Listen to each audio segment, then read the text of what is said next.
Meaning of databank.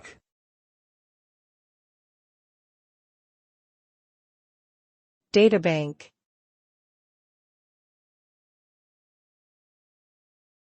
Databank.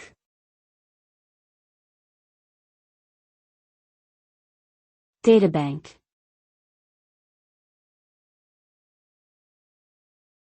Databank.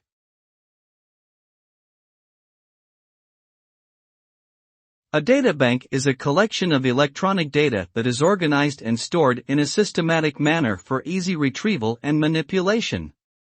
It is commonly used in various fields such as research, finance, and healthcare to manage vast amounts of information.